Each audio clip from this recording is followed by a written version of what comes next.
आनंद आनंद परमानंद सतगुरु मंगलानंद जी साहेब सत्संग आश्रम डेरा सतगुरु प्रीतानंद जी साहेब धाम निगाना जिला भिवानी हरियाणा के सौजन्य से संतों का मार्ग ग्रंथों और पोथियों में जो नाम लिखा है उसके पढ़ने और जप करने से कुछ हासिल नहीं होगा। नाम का रास्ता साध के संग से प्राप्त होगा, पर यह कहना उनके वास्ते है जो खोजी हैं। संसारियों के वास्ते ये उपदेश नहीं है। संसार के बंधनों की जड़ अहंकार है, जैसे माला में मुख सुमेर है। जब सुमेर को पकड़ लिया तो कुल दाने माला के हाथ आ गए, और जो उसमें से सूत को निकाल लिया तब सब दाने अलग हो गए। इसी तरह है जिनके ऊपर सतगुरु की कृपा है, उन्होंने अहंकार की जड़ काट दी है और सब संसार के भोगों की वासना को हटाकर केवल एक सतगुरु वक्त से अपना रिश्ता लगा लिया है। उन्हीं की नरदेही सुफल है, और जिनको ये बात हासिल नहीं है तो वह मनुष्य यानी इंसान की सूरत हुए तो क्या पशु हैं। और ये वचन सत्संगी के वास्ते हैं।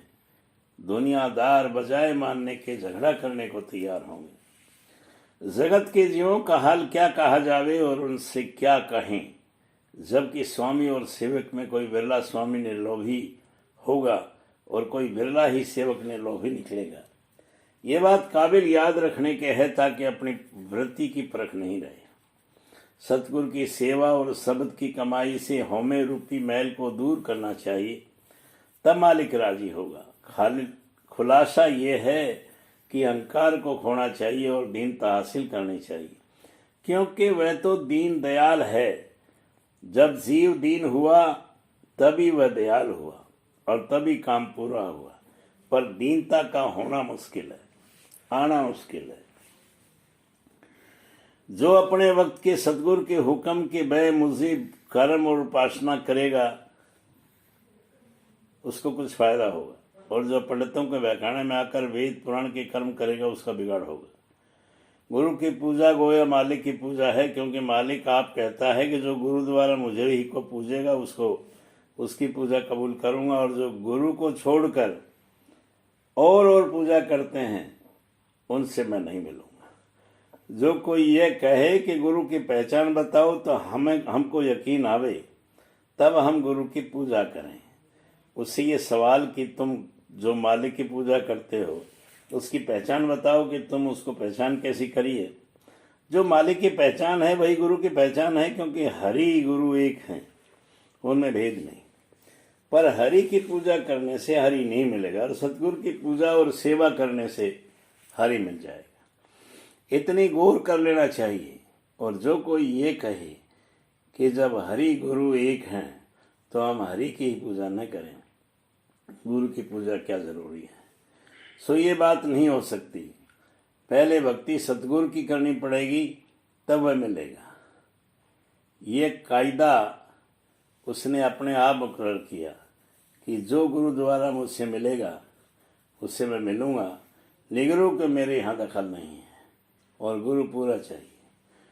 जो जीव को पूरा गुरु मिल जावे और उन पर प्रतीत आ जावे और उनकी भली प्रकार दीनता करे, तो आज इस जीव को वह पद प्राप्त हो सकता है जो ब्रह्मा विष्णु महादेव से आदि लेकर जितने हुए किसी को नहीं मिला और नहीं मिल सकता। निंदा और स्तुति दोनों के कारण में पाप होता है, क्योंकि जैसा कोई वैसा बयान नहीं हो सकता। इससे मुनासिब यह है कि स्तुति करें तो अपने सतगुरु की, और निंदा करें तो अपनी। इसमें अपना काम बनता है, और किसी की निंदा स्तुति में वक्त होना है। पर एक जगह के वास्ते मना नहीं है कि कोई अपना है और किसी के बहकाव में आ गया या आया चाहता है, उसे कह देना जरूर कि यहाँ से तुमको फायदा नहीं होगा। वह जगह धोखे की है, इसमें पाप नहीं है, पर हर एक से कहना जरूर नहीं। जब तक सूरत अपने निज स्थान में को न पावेगी, सुखी नहीं होगी। इस वास्ते मुनासिब है कि सब झगड़े छोड़कर अपने घर का फिक्र करें, क्योंकि इस नरदेही में घर का रास्ता मिल सकता है, अब के चुके ठीक नहीं है। जब तक वक्त गुरु की सेवा और नाम का भजन सुमरन न करेगा तब तक नाम किसी तरह से प्राप्त नहीं हो। इस वास्ते मुनासिब है कि जिस कदर हो सके वक्त गुरु की सेवा तन मन धन से करें, तो एक रोज उनकी कृपा में सब प्रीति हटकर एक सतगुरु की प्रीति आ जाएगी।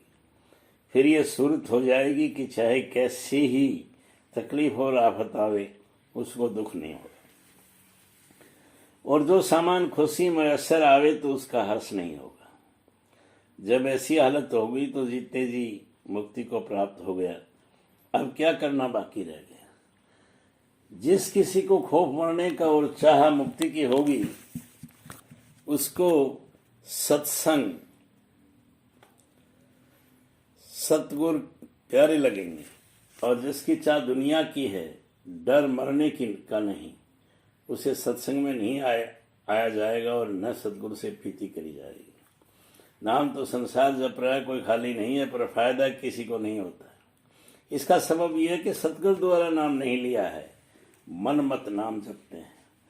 जो जीव संतों के सत्संग में आ गया और भेद भी संत मार्ग को ले लिया, पर यह ऐसा है कि जैसे बीजक को सुनाना, जब तक अपनाया नहीं जाएगा तब तक नाम का धन नहीं मिलेगा। जब कोई जीव सत्संग में आता है तो उसको संत परख लेते हैं कि उसको कितना कर्जा काल का देना है। जो देखा कि इसका कर्ज थोड़ा है और इस जन्म में अदा कर सकता है तो उसको संत चरणों में लगाते हैं, और जो देखा कि अभी काल का खाजा है तो उसको संत नहीं लगाते। पर संतों के सन्मुख आने से उसके बेशुमार कर्म कट जाते हैं और आगे को उसे अधिकारी बनाते हैं। अहंकार के मैल को निकालना ये पहले जरूरी है।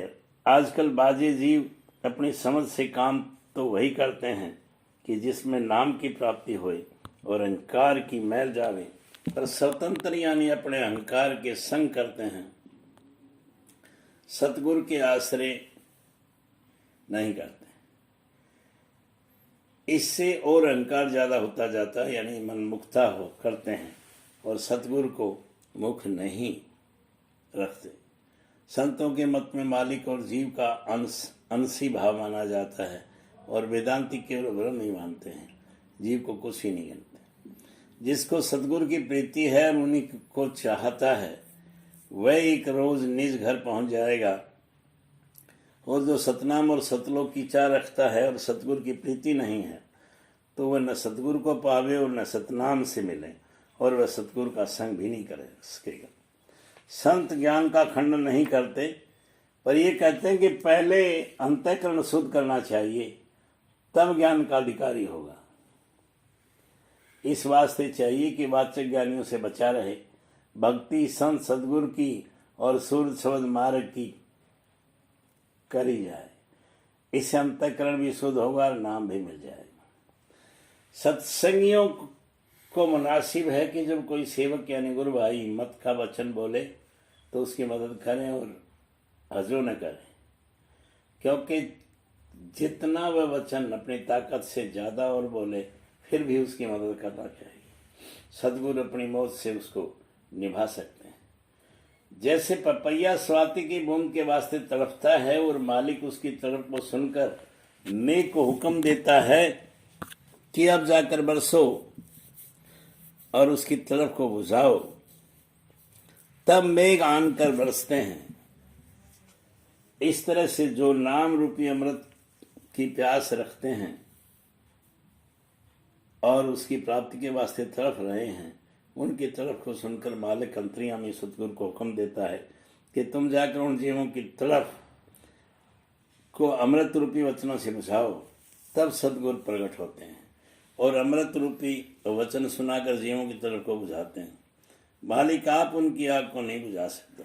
इससे सतगुरु की महिमा जबर है, और बड़े भागी हैं वो जीव जिनको सतगुरु वक्त के मिल जाने और उनके ऊपर निश्चय आ जाए, उन्हीं की नरदेही सफल है।